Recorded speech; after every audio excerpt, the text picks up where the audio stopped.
friends, Nancy here. I'm your Living in Yes coach, supporting women who are struggling with the physical and emotional challenges that naturally come through peri and post menopause.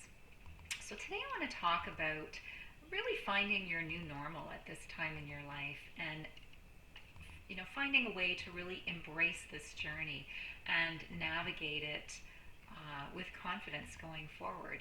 So, there are a lot of things going on, right? You might be having hot flashes, you might be having body aches and pains, anxiety, issues with pelvic floor, weight gain, a lot of physical stuff going on.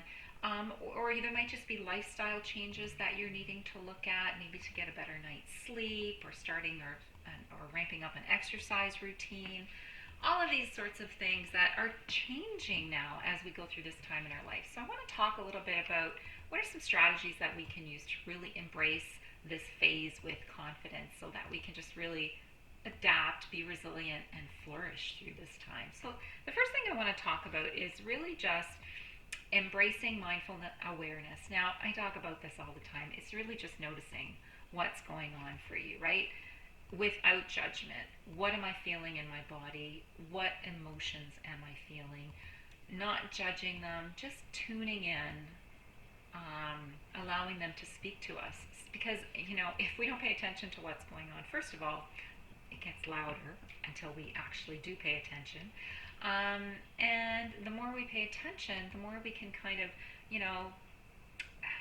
deal with the stressor at the start of it, so that we feel better and calmer through the process. So what can we do? We could do something like mindful breathing. There are so many different videos out there on ways to breathe, but a really simple one is just a simple box breath, right? So, maybe in for 4, out for 4, in for 4. I don't think I counted to 4, but out for 4 as you go back up. So it's just a box, 4, 4, 4, 4. And it just helps you stay grounded and helps reduce stress. And that's really important, because as we notice something, we practice, say, breath work, we ground ourselves, then we can actually get into our thinking brain and figure out what to do about whatever is going on.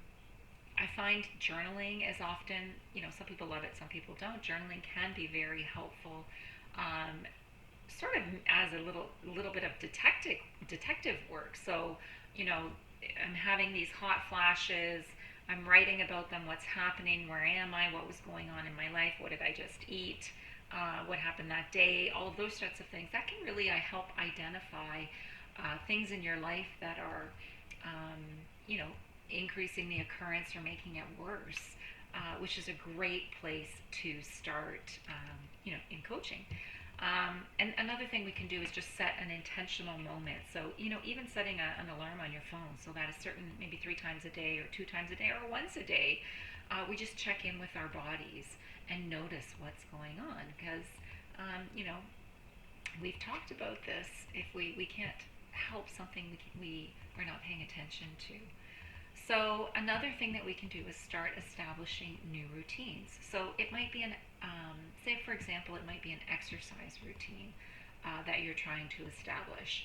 And now at this phase in a woman's life, peri-post-menopause, there are certain things that we need to keep in mind as we're sort of designing a menopause-friendly program, right? So we need to make sure we have adequate warm-up, so that we decrease the chance of injury. We really want to be focusing on strength training to build strength and balance, power and pelvic floor. Balance becomes really important as we age too.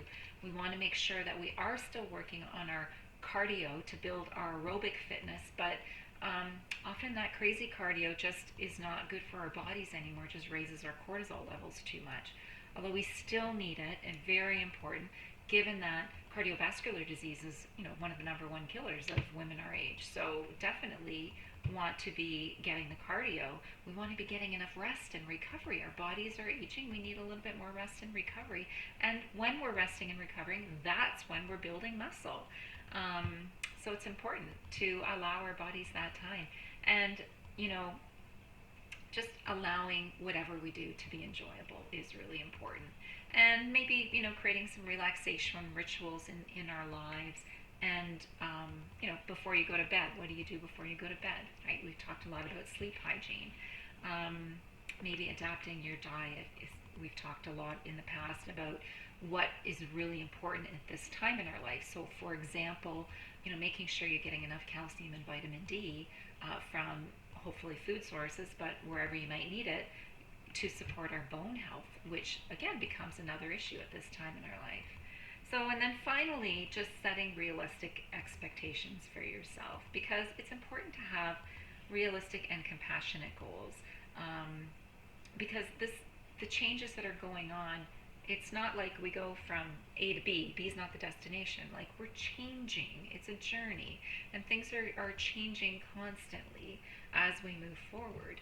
So it's really important to acknowledge our progress. When you do something good, celebrate your small victory. If you went out for a walk, celebrate it, because that's a really great thing that you did for yourself.